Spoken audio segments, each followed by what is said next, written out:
बच्चों लास्ट के लेक्चर में मैंने आपको something about the electric flux explain किया था, वो समझ भी आया होगा आपको, आपने पढ़ाई भी की होगी, झूठ मत बोलना।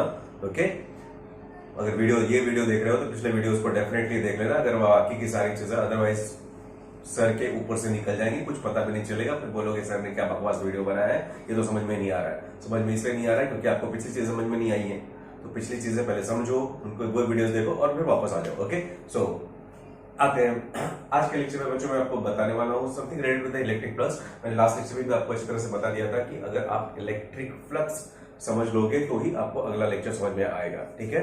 क्योंकि हमारा जो टॉपिक आज का है वो बेसिकली है गॉस लॉ पे, और Gauss law is something related with the electric flux वाली। तो फटाफट मैं पहले आपको कुछ चीजें रिवाइज करा देता हूं जो मैंने लास्ट लेक्चर में बताई थी, उसकी समरी बता दूं आपको कि व्हाट इज इलेक्ट्रिक फ्लक्स। तो इलेक्ट्रिक फ्लक्स जैसे मैंने बताया था, electric flux is basically it gives an idea about the energy transferring through the given area. उसको और थोड़ा सिंप्लीफाइड टर्म में बता दूं तो उसको बोल सकते हो electric lines of force passing normally through the given area, जिसका मैथमेटिकल फॉर्मूला हमने बेसिकली डिराइव किया था, E A cos theta, correct.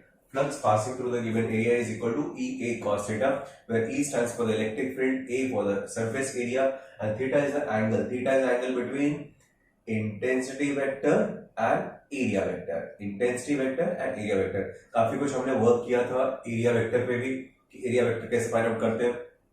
Plane surface है, plane I mean open surface है, तो उसके दो ऑप्शंस होते हैं एरिया वेक्टर के, परपेंडिकुलर प्लेन आउटसाइड और inside, perpendicular plane pointing outward और इनवर्ड।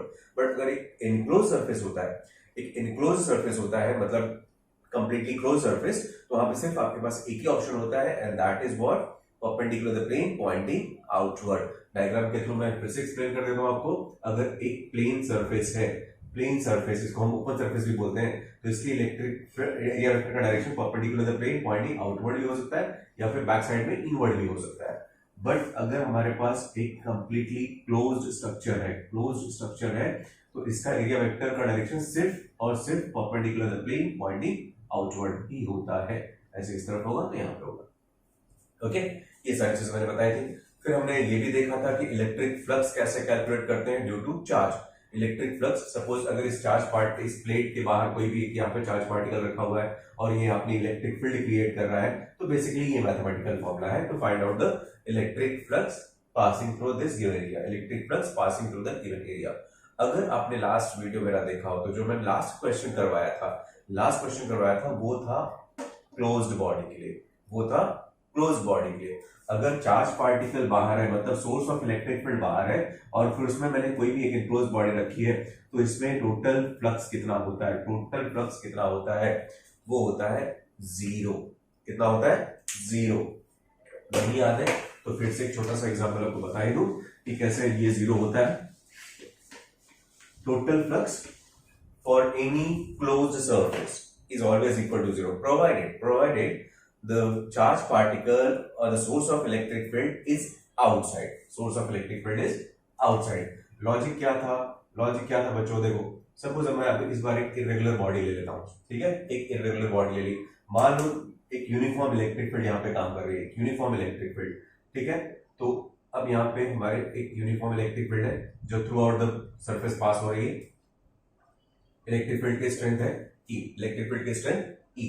अब देखो, किसी भी एक छोटे से पॉइंट को मैं यहाँ पे कंसीडर कर लूं, सरफेस एरिया, मान लो स्मॉल सरफेस एरिया मैंने ले लिया DA। एग्जैक्टली अपोजिट पॉइंट पे यहाँ पे भी दूसरा सा होता है, स्मॉल सरफेस एरिया मैंने ले लिया DA।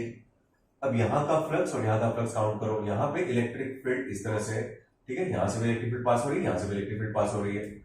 इसका अगर मैं एरिया वेक्टर प्लॉट करूं तो कैसा होगा? बैकवर्ड डायरेक्शन में, क्योंकि परपेंडिकुलर प्लेन पॉइंटिंग आउटवर्ड, और यहाँ पे एरिया वेक्टर प्लॉट करूं तो परपेंडिकुलर प्लेन पॉइंटिंग आउटवर्ड होगा। ये देखो, इंटेंसिटी का डायरेक्शन और एरिया वेक्टर का डायरेक्शन यहाँ पे सेम है, यहाँ पे इंटेंसिटी का डायरेक्शन और एरिया वेक्टर का डायरेक्शन सेम अपोजिट है।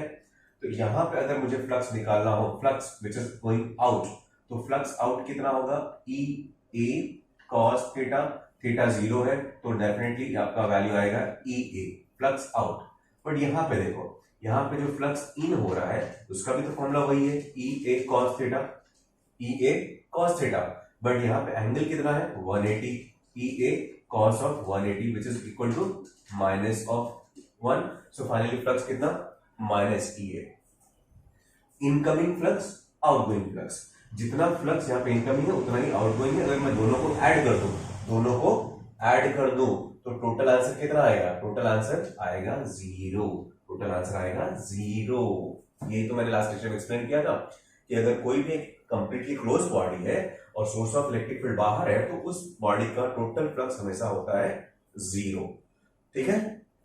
अब लेकिन पॉइंट ये आता है, सपोज करो कि आपके पास कोई ऐसा बॉडी है जहां पे चार्जेस बॉडी के अंदर हो, बाहर नहीं। बाहर का तुमने देख लिया, बाहर अगर चार्ज पार्टिकल है और उसकी इलेक्ट्रिक फील्ड बन रही है तो डेफिनेटली यहाँ पे electric flux will be 0। But suppose करो कि अगर चार्ज पार्टिकल अंदर होता, मतलब source of electric field body के अंदर है, source of electric field body के अंदर है, तो क्या चांसेस है? तब कितना होगा इलेक्ट्रिक फील्ड यहाँ पे इस बॉडी का फ्लक्स? तब कैसे हम निकालेंगे इस बॉडी का फ्लक्स? चलो यहां पे देखते हैं।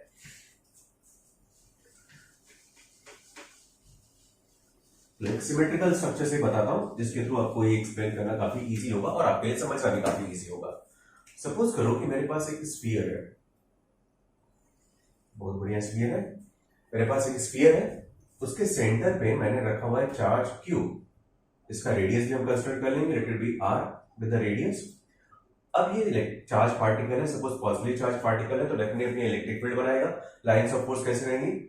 Outward, radially outward outward outward outward outward, सब जगह पूरे सरफेस से इलेक्ट्रिक फील्ड बाहर आ रही है, पूरे सरफेस से इलेक्ट्रिक फील्ड बाहर आ रही है। अब सरफेस है, इलेक्ट्रिक फील्ड है, तो कॉमन सेंस से फ्लक्स तो बनता है, फ्लक्स तो बनता है। तो अगर मुझे इस पूरे सरफेस के लिए फ्लक्स निकालना हो, इस पूरे सरफेस के लिए फ्लक्स निकालना हो तो क्या होगा आंसर? अब देखो कैसे निकालेंगे इस पूरे सरफेस के लिए। मैं क्या करता हूं, अब ये मैं इस तरह से आपको बताता हूं ताकि आप सपोज रेगुलर या इरेगुलर बॉडीज हो, सिमेट्रिकल असिमेट्रिकल बॉडीज हो, तो सबके लिए आप निकाल सकते हो। तो मान लो कि सपोज मैंने इस सरफेस पे मैंने एक छोटा सा सरफेस एरिया लिया, इस सरफेस पे एक छोटा सा सरफेस एरिया कंसीडर किया ऑफ वैल्यू DA। सपोज पूरे बॉडी का मैंने एक स्मॉल सरफेस कंसीडर कर लिया है DA, जिसका एरिया वेक्टर में प्लॉट करूं तो definitely perpendicular to the plane होगा। इसी पॉइंट पे अगर मैं इलेक्ट्रिक फील्ड फाइंड आउट करूं इस चार्ज पार्टिकल की तो वो भी definitely perpendicular to the surface ही होगी, करेक्ट। तो अगर मैं इतने सब पार्ट के लिए, सिर्फ इतने पार्ट के लिए फ्लक्स निकालूं तो सपोज वो फ्लक्स की वैल्यू d5 होगी। Let d5 be the flux, d5 be the flux through area DA। तो फ्लक्स का फॉर्मूला क्या होता है बच्चों? फ्लक्स का फॉर्मूला होता है EA cos थीटा, करेक्ट ना? EA cos theta. बट मेरा वहां पे एरिया मैंने लिया हुआ है DA, तो it can be written as DA E into DA cos theta, correct. But जैसे कि आप डायग्राम में देख रहे हो एंगल बिटवीन द टू 0 है, तो cos 0 कितना होता है 1। तो इतने सरफेस के लिए फ्लक्स कितना हो गया मेरा? E into DA, correct. Flux for that small area is E into DA। अब इतने सरफेस के लिए अगर फ्लक्स आपको मिल गया E into DA और फिर आपको इस पूरे सरफेस के लिए निकालना हो, पूरे सरफेस का फ्लक्स निकालना हो, तो क्या करोगे हम?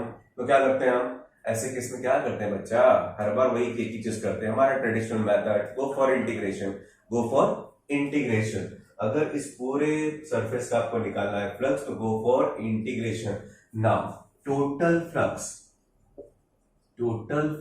for enclosed surface, total flux for enclosed surface, suppose that is phi, and that will be given by integration of d phi. Integration of d phi means integration of E into dA, integration of E into dA। चलो और थोड़ा सा elaborate करते हैं। Obviously आप कहीं पे भी इंटेंसिटी निकाल लो, कांस्टेंट होगी पूरे सरफेस पे। क्यों कांस्टेंट होगी? क्योंकि चार्ज फिक्स है और पूरा सरफेस का हर एक पॉइंट वहां से कॉमन डिस्टेंस पे है, इक्वल डिस्टेंस पे, तो ऑब्वियसली इंटेंसिटी तो बताया इक्वल कांस्टेंट होगी। तो इंटेंसिटी कांस्टेंट है तो उसको मैंने बाहर ले लिया। E dA का इंटीग्रेशन बेसिकली होता है A means what? A means the entire surface। E means entire surface। तो अब देखो E into dA जिसको हमने इंटीग्रेट किया, integration of E D dot DA, तो ये फाइनली हमारा फॉर्मूला क्या बनता है? अगर मैं इसको पूरी वैल्यू लिखूं तो ये तो हो गया, चलो सब पूरी एग्जैक्ट वैल्यू दोनों की रख लेते हैं, दोनों की वैल्यू ही रख देते हैं। इंटेंसिटी का फॉर्मूला क्या होता है? Charge Q at distance of R। अगर आपको इंटेंसिटी निकालनी हो तो क्या होगा? Q by 4 pi epsilon not R square. Surface area कितना, टोटल सरफेस एरिया कितना 4πr²। अब देखो 4πr² गया, फ्लक्स कितना बचा Q/ε0, फ्लक्स कितना बचा Q/ε0, मतलब total flux for this enclose surface is equal to Q/ε0। वहां पे Q क्या है, Q क्या है, Q is basically the charge enclosed by the body, Q is charge enclosed by the body। अब देखो अगर सपोज यहाँ पे इसके अंदर अगर मल्टीपल चार्जेस होते लाइक Q1 यहाँ पे था, ये Q2 है, फिर कहीं पे Q3 है, कहीं पे Q4 है, मल्टीपल चार्जेस हैं, एक चार्ज नहीं, मल्टीपल चार्जेस बॉडी के सेंटर पे रखे हुए हैं, बॉडी के सेंटर पे मल्टीपल चार्जेस रखे हैं, तो फिर हम उसको ऐसे लिख सकते हैं, in general total flux will be given by पहले चार्ज का Q/ε0 प्लस दूसरे चार्ज का Q/ε0, तीसरे चार्ज का Q3/ε0 plus that up to Qn/ε0। Correct. So total flux will be equal to ऊपर क्या आएगा cube summation of charges enclose charge in divided by epsilon not.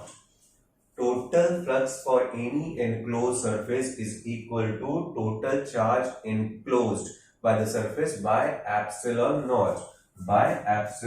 Not. अब देखो जो टोटल फ्लक्स आपको मिला है वो कहां से मिला है, टोटल फ्लक्स यही से मिला है ना, इंटीग्रेशन ऑफ ईडीए मतलब क्या, EDA is nothing but EDA cos theta, उसको अगर आप वेक्टर फॉर्म में लिखोगे तो क्या लिखोगे, डॉट प्रोडक्ट ऑफ ई है, तो फ्लक्स हम ऐसे भी लिख सकते हैं इंटीग्रेशन ऑफ ईडीए और dot product of integration of EDA. But ये हमने किसके लिए किया है, क्लोज सरफेस के लिए। किसके लिए किया है, क्लोज सरफेस, एक बंद बॉडी के लिए किया है, बंद बॉडी के लिए, जैसे स्फीयर होता है, क्यूब होता है, एक बंद बॉडी के लिए। और जब बंद बॉडी के लिए आप इंटीग्रेशन करते हो तो आपको यहाँ पे गोला लगा देना पड़ता है। That means you are doing integration of E dot D A for the enclose surface, और ये आंसर आपका हमेशा कितना होता है, summation of charges enclosed by the body by epsilon naught. और यही है हमारा गॉस लॉ। क्या है, गॉस लॉ। इसी को गॉस ने बोला, देखो आपने इस पूरे बॉडी का फ्लक्स निकाला, कितने कॉम्प्लिकेटेड तरीके से निकाला, पहले आपने छोटा सा पार्टिकल लिया, उसका निकाला, फिर उसको इंटीग्रेट किया, इंटीग्रेट करके कहीं तब जाके आप यहां तक पहुंचे हो, करेक्ट। अरे इतना क्यों करना, हमारे गॉस अंकल ने एकदम सिंपल फॉर्मेट में उसको कन्वर्ट करके दे दिया। सी इतना इंटीग्रेशन, इतना मैथमेटिक्स फॉलो करने की कोई जरूरत नहीं है, आप इसको एक सिंगल स्टेप में भी लिख सकते हो। अगर आपको सिर्फ पता है कि charge enclose by the body कितना है, तो सीधा Q/ε। अब उन्होंने उसी को स्टेटमेंट में अगर मुझे बताना हो, स्टेटमेंट फॉर्मेट में कि what is Gauss law, statement format में बताना हो व्हाट इज गॉस लॉ, तो इन्होंने क्या बोला, see for any enclosed surface total flux is always equal to 1/epsilon naught times the total charge enclosed by the body, fine. यही है हमारा गॉस थ्योरम। तो आपने देखा था चार्जेस अगर बाहर होते हैं तो उसकी वजह से जो इलेक्ट्रिक फ्लक्स होता है वो तो जीरो होता है, बट चार्ज अंदर होता है, जब किसी भी एनक्लोज बॉडी के चार्ज अंदर होता है तब जो टोटल फ्लक्स होता है वो होता है Q/ε0।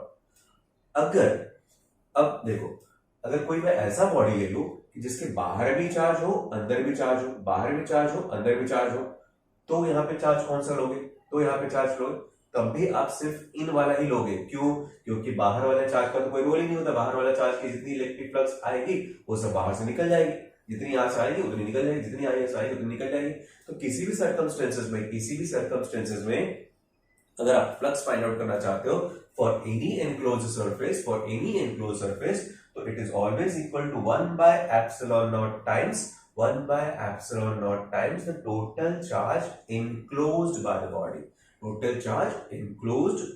body। अब यही है बच्चों हमारा गॉस लॉ। ठीक है, यही है गॉस लॉ। आप ये लिखना कॉपी करना चाहोगे तो डायग्राम वीडियो पॉज करके कॉपी कर लो। मैं यहाँ पे इसका स्टेटमेंट लिख रहा हूं। Fine, statement for Gauss theorem.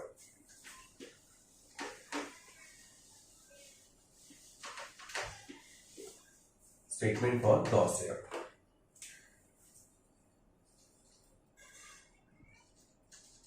For any enclosed surface of any shape, for any enclosed surface of any shape, the integral multiple of t, here you can say the integral multiple of E dot dA for a closed surface, but इसको आप simplified term में लिख सकते हो सीधा सीधा total flux for any shape, the total flux is always equal to 1 by epsilon naught times the total charge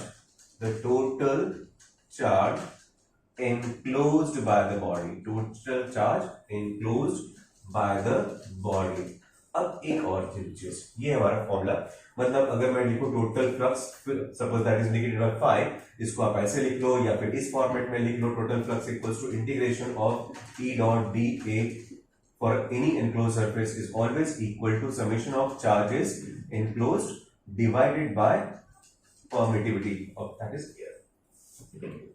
अब suppose यहाँ पे चार्ज एनक्लोज की मैं अगर बात कर रहा हूँ, चार्ज एनक्लोज की बात कर रहा हूँ, तो वो चार्जेस पॉजिटिव भी हो सकते हैं, निगेटिव भी हो सकते हैं, चार्जेस पॉजिटिव भी हो सकते हैं, नेगेटिव भी हो सकते हैं। तो अगर यहाँ पे जब आप इनक्लोज की बात कर रहे हो, तो जब चार्ज पॉजिटिव होगा तो आपको पॉजिटिव लेना है, चार्ज नेगेटिव होगा तो उस चार्ज को नेगेटिव ही लेना है, चार्ज पॉजिटिव होगा तो पॉजिटिव, नेगेटिव होगा तो नेगेटिव। एक फाइन, फॉर एग्जाम्पल अगर सपोज एक बॉडी है, इसके अंदर कहीं पे +2, कहीं पे +4, -1 ऐसे चार्जेस दिए हुए हैं, +2, +4, -1 इतने चार्जेस इसके सेंटर पर रखे हुए हैं। तो इस बॉडी का जो टोटल फ्लक्स होगा वो कितना होगा, टोटल चार्ज कितना हुआ, +2, +4, -1 divide by epsilon naught, so that will be equal to 6 - 1 is, it will be 5 by epsilon naught. ये होगा टोटल फ्लक्स। मतलब चार्ज अगर पॉजिटिव है तो आपको पॉजिटिव कंसिडर करना है, चार्ज अगर नेगेटिव है तो आपको नेगेटिव कंसिडर करना है, समझे? यही है हमारा टोटल फ्लक्स गॉस लॉ, ठीक है, गॉस लॉ। अब देखो गॉस लॉ है तो बहुत अच्छी चीज है, तो बहुत अच्छी चीज, बट इसके जो एप्लीकेशंस है ना वो बहुत लिमिटेड है। लिमिटेड इन द सेंस ज्यादातर हम इसको उसी केसेस में अप्लाई करते हैं जहां पे बॉडी का साइज सिमेट्रिकल हो, बॉडी का साइज सिमेट्रिकल हो, पहली चीज। दूसरा, electric field throughout uniform हो, electric field throughout uniform है। मैं इसको लिख के दिखाता हूं, ओके, ये सारी चीजें आपने कॉपी कर ली होंगी हो। सो लिमिटेशंस याद रखना, इसकी लिमिटेशंस बहुत इंपॉर्टेंट है। क्वेश्चन तो बहुत अच्छा है, क्वेश्चन या लॉ बहुत अच्छा है।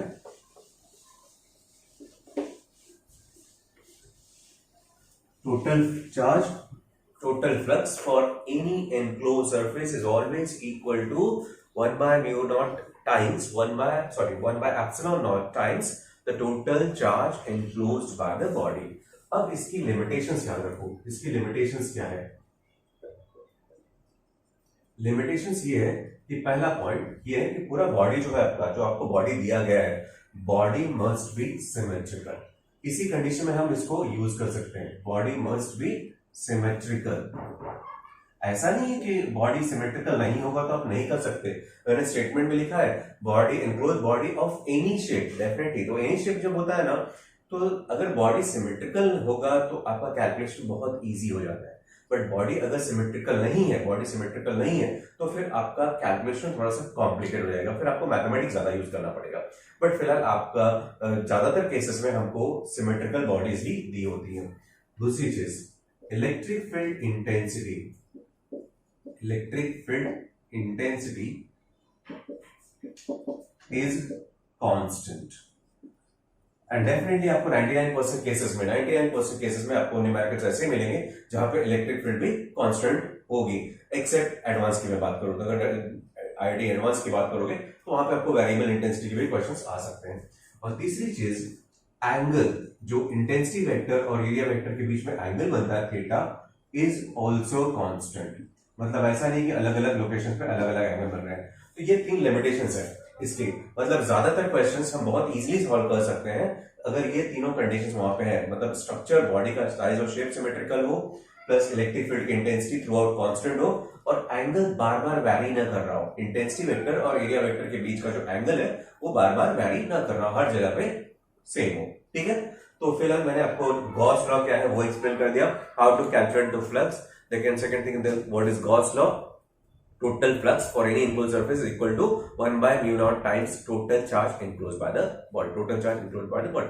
अब चलते हैं छोटे छोटे न्यूमेरिकल्स पे, स्टार्ट करते हैं। तो लल्लू लल्लू टाइप के क्वेश्चन है और फिर आएंगे धीरे धीरे कॉम्प्लिकेटेड लेवल पे। ओके चलो, क्योंकि बिना न्यूमेरिकल के तो थ्योरी पढ़ना बेकार है, बिना न्यूमेरिकल के तो थ्योरी पढ़ना बेकार है रियली। अगर आपको न्यूमेरिकल नहीं आता तो फिजिक्स पढ़ के कुछ मतलब नहीं यार। फिजिक्स का मजा ही तब आता है जब आप ने जो थ्योरी पढ़ी है उसको कहीं पे अप्लाई करो। क्या करो? अप्लाई। और अप्लाई नहीं करना आता है तो फिजिक्स तो कुछ मतलब नहीं है। ओके सो जो भी आप पढ़ते हो उसको डेफिनेटली कहीं अप्लाई करके देखो और फिर क्रॉस चेक करो कि आपको आ रहा है या नहीं आ रहा है। रट्टा मारने के लिए तो बहुत सारे सब्जेक्ट्स है, बहुत सारे सब्जेक्ट्स है। हिस्ट्री ज्योग्राफी पढ़ो ना, रट्टा मारो ना, आपको दिमाग लगाने की जरूरत नहीं है। इसने इसको मारा तो मारा, इसने ये युद्ध जीता तो जीता, कोई लॉजिक नहीं बनता ना। जब लॉजिक पढ़ रहे हो, फिजिक्स पढ़ रहे हो, तो न्यूमेरिकल तो आना ही चाहिए। Let's see here. चलो कुछ क्वेश्चन से स्टार्ट करते हैं। चलो पहला क्वेश्चन, सपोज करो मेरे पास एक हेमिस्फीयर है। ठीक है, क्या है? एक हेमिस्फीयर है, ऐसा एक हेमिस्फीयर है और इस हेमिस्फीयर के बाहर यहां पे चार्ज रखा हुआ है क्यू, चार्ज रखा हुआ है क्यू इस पूरे बॉडी का। सपोज मैंने रेडियस भी दे देता हूं आपको, radius is given as r, fine. r is the radius, q is the charge. बताओ इस बॉडी का फ्लक्स कितना होगा? इस बॉडी में फ्लक्स कितना होगा? कम ऑन, सोच लिया? आप सोच लेना पहले, अपना खुद कर लेना, उसके बाद मेरा वीडियो देखना, तो वीडियो पॉज कर लेना। ठीक है, अगर आपको आता है तो, नहीं आता है तो फिर लगे रहो भैया, निगाहें यहाँ पे गड़ा के रखो क्योंकि मैं आंसर बताने वाला हूं। देखो हमने देखा हुआ है कि कोई भी एनक्लोज स्ट्रक्चर है और चार्ज बॉडी से बाहर है, चार्ज बॉडी से बाहर है, तो जितना भी फ्लक्स यहाँ पे अंदर घुसेगा वो दूसरे रास्ते से तो निकल भी जाएगा ना। तो इसमें टोटल फ्लक्स कितना आएगा? Total flux in this case would be 0। Simple as that. चलो वही सेम बॉडी बट मैंने इस बार क्या किया है, उस हेमिस्फीयर के ये सेंटर है तो मैंने चार्ज को यहां पे रख दिया, चार्ज को यहां पे रख दिया। अब बताओ कुछ फर्क है? बॉडी के अंदर, बॉडी के बाहर। बॉडी के बाहर जब चार्ज होता है तो डेफिनेटली फ्लक्स हमेशा 0 होता है, बट बॉडी के अंदर चार्ज जाके बैठा होता है तो फिर टोटल फ्लक्स क्या होता है? टोटल फ्लक्स क्या होता है? Total charge enclose divide by epsilon naught. Total charge enclose divide by epsilon naught, ये है आंसर। इसी में एक और कंडीशन देख लो, तीसरी कंडीशन देख लो। चलो फिर से वही हेमिस्फीयर, सेम वही हेमिस्फीयर है, सेंटर पे रखा हुआ है। अब इस बार यहाँ पे मैंने सेंटर पे चार्ज रख दिया है और ये ऐसा बॉडी बना दिया है। ठीक है, चार्ज जो रखा है ना वो सेंटर पे रखा हुआ है। हेमिस्फीयर का जो स्फेरिकल जो सर्कुलर पार्ट है उसका सेंटर पे रखा हुआ है, मतलब ना बॉडी के अंदर है ना बॉडी के बाहर है, सेंटर पे रखा हुआ है। तो ऐसे केस में क्या करोगे? ऐसे केस में क्या करोगे? कैसे निकालोगे आपका टोटल फ्लक्स? अब यहां पे काम करता है, यहां पे काम करता है हमारा गॉस लॉ। देखो जब बॉडी चार्ज ना तो अंदर है ना तो बाहर है, तो गॉस ने इसी चीज के लिए तो गॉस लॉ बना है कि जहां पे कॉम्प्लिकेटेड चीजें समझ में नहीं आती हैं तो फिर हम वहां पे शॉर्टकट्स अप्लाई करेंगे। शॉर्टकट्स हमारे को किसने दिया? हमारे गॉस भाई ने। गॉस भाई ने कैसे दिया लॉ? क्या बताया कि अगर कोई चार्ज बॉडी के अंदर एनक्लोज हो जाए, एक सिमेट्रिकल बॉडी के अंदर एनक्लोज हो जाता है तो टोटल फ्लक्स माना बन जाता है q बाय एप्सिलॉन। तो अब फिलहाल ये ना तो बॉडी के अंदर है ना बाहर है, सेंटर पे रखा हुआ है। तो अगर मुझे इसको क्लोज करना हो तो एक और ऐसा ही हेमिस्फीयर लाके मैं नीचे से फिक्स कर दूं, तो ऊपर से एक हेमिस्फीयर, नीचे से एक हेमिस्फीयर, दोनों पर पैक कर दिया। जब दोनों को पैक कर दिया तो ये चार्ज बॉडी बन जाएगा अब एक एनक्लोज वन।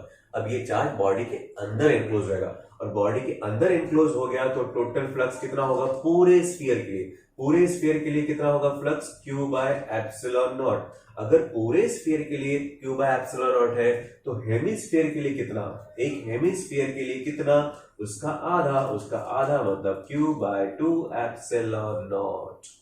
मतलब इस जो हेमिस्फीयर के लिए क्वेश्चन आपसे पूछा गया था उसका ऑप्शन है q by 2 epsilon naught, q by 2 epsilon naught. समझा?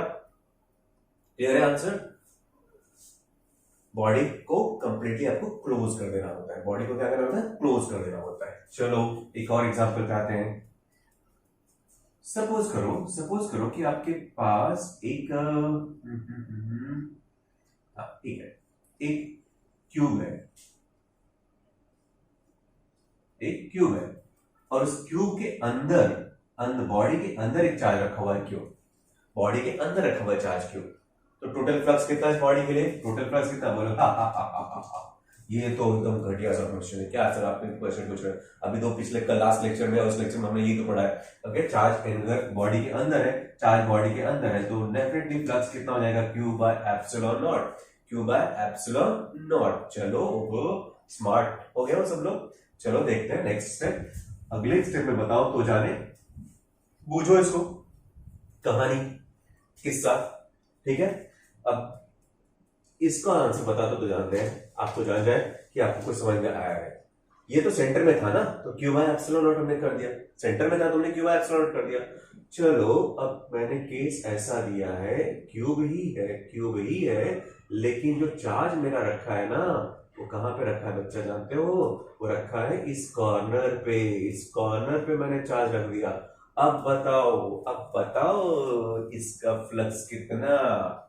चलो बूझो तो जाने। अब ऑप्शंस आपको उसी फॉर्मेट में दिए रहेंगे, q by epsilon naught, q by 2 epsilon naught, q by 8 epsilon naught, q by 16 epsilon naught, ऐसा कुछ भी हो सकता है। चार में से एक तो ऑप्शन आपको मिल ही जाएगा कुछ ना कुछ, लेकिन अब तुक्का नहीं मारना है, आपको तुक्का नहीं मारना है, सॉल्व करके बताना है कि अगर किसी क्यूब के एक कॉर्नर पे चार्ज क्यू रखा हुआ है तो इस पूरे क्यूब का फ्लक्स कितना है।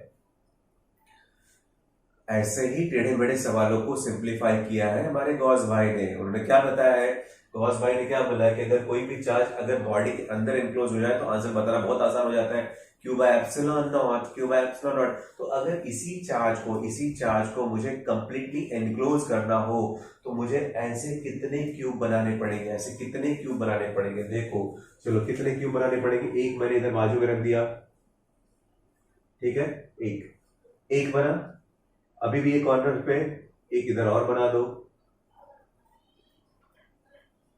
2, 4 बनाने के बाद, 4 क्यूब बनने के बाद अब वो सेंटर पे नहीं है, मतलब सरफेस पे, टॉप सरफेस के सेंटर पे है। तो ऐसे ही और 4 क्यूब मिला के ऊपर से रख दो, ऐसे ही और 4 क्यूब मिला के ऊपर से रख दो, तब ये कंप्लीटली पैक हो जाएगा। फिलहाल 4 क्यूब बनने के बाद वो सेंटर पे तो है, इस ऊपर के सरफेस पे, स्क्वायर के सरफेस सेंटर पे है, बट ऊपरी सरफेस के सेंटर पे अभी भी एनक्लोज नहीं हुआ है। तो एनक्लोज करने के लिए मुझे और ऐसे 4 क्यूब लाके ऊपर से रखने पड़ेंगे, तब ये कंप्लीटली पैक हो जाएगा।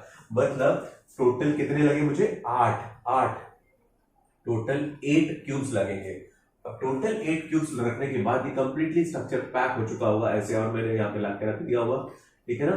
इस तरह से कंप्लीटली पैक कर दिया पूरा, तब जाके 8 क्यूब्स इसको कंप्लीटली एनक्लोज करेंगे। और उस 8 क्यूब का स्ट्रक्चर बनने के बाद total flux according to Gauss theorem हो जाएगा क्यू बाय एप्सिलॉन नॉट, पूरे 8 क्यूब के कॉम्बिनेशन के लिए।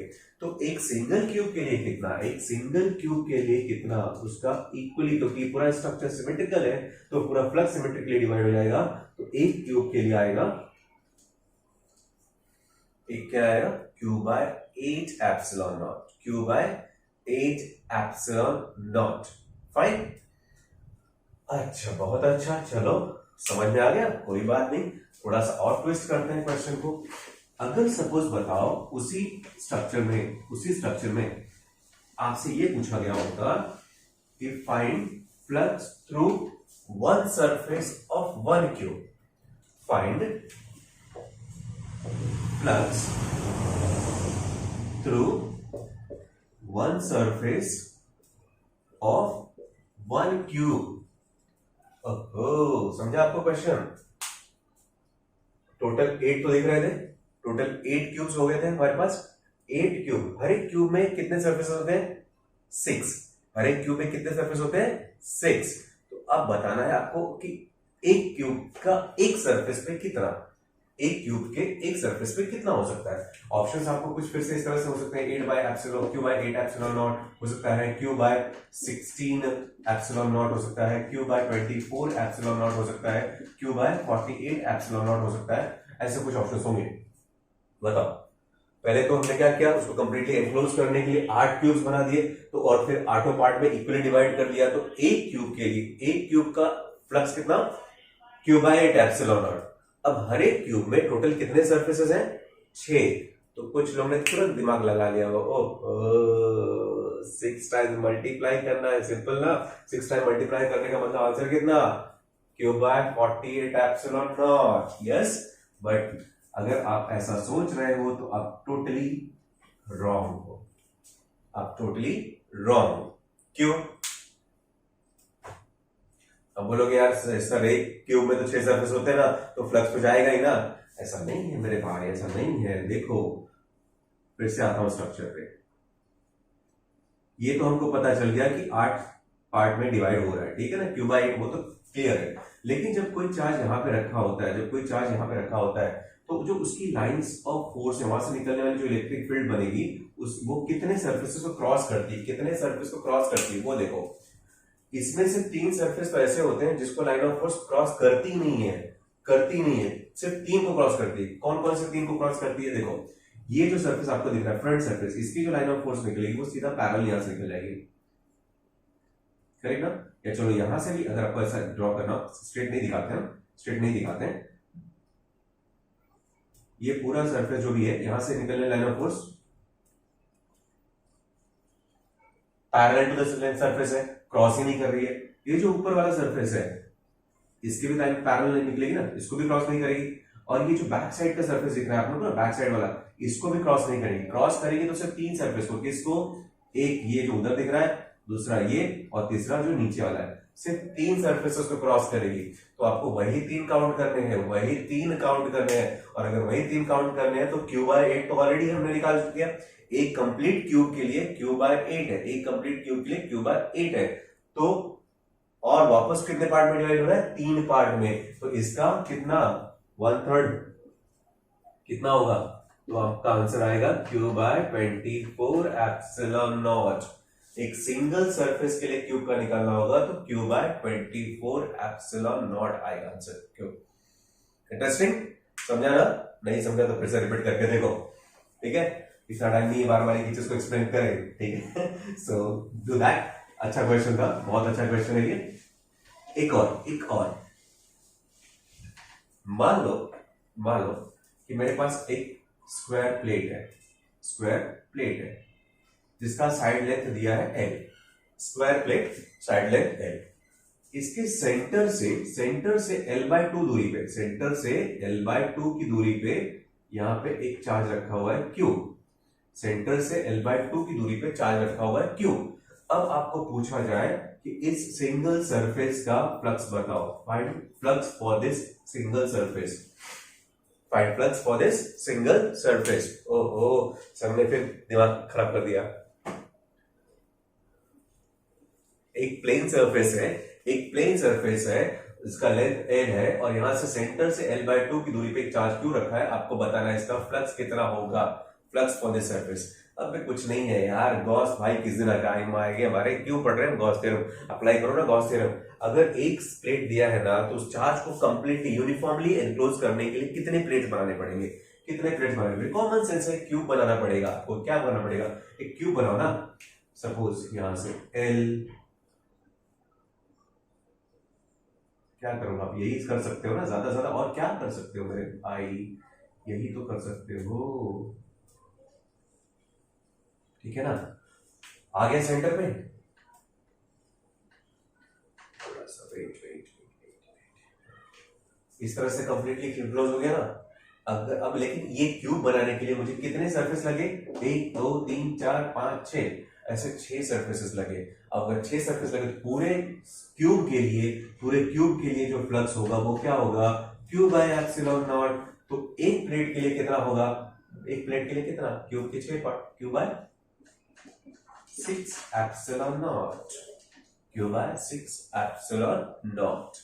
तो इस तरह से बच्चों इस तरह के जनरली क्वेश्चंस आते हैं, नेट में भी आते हैं, जेई में भी आते हैं, और भी क्वेश्चंस आप प्रैक्टिस कर सकते हो। आपके पास जो भी सोर्सेज मटेरियल्स हो आप उनको प्रैक्टिस कर सकते हो। कुछ क्वेश्चंस मैं आपको लिंक में दे रहा हूं, आप उसको प्रैक्टिस कर सकते हो, बहुत अच्छे अच्छे क्वेश्चंस हैं, ठीक है। सो होप आपको इलेक्ट्रिक फ्लक्स गॉस थ्योरम का कंसेप्ट समझ में आ गया होगा। नहीं आया है, कुछ और भी डाउट्स है तो आप कमेंट बॉक्स में लिख के भेज सकते हो। Definitely I will try my level best to clear your doubts, but उसके लिए चाहिए कि आप कंसिस्टेंसी से वीडियोस देखते रहो, पढ़ते रहो, प्रैक्टिस करते रहो। ओके, फिलहाल के लिए अभी हम स्टॉप करते हैं, हमारा टॉपिक खत्म है, फिर मिलेंगे नए लेक्चर में नए टॉपिक के साथ। चलो टाटा बाय बाय।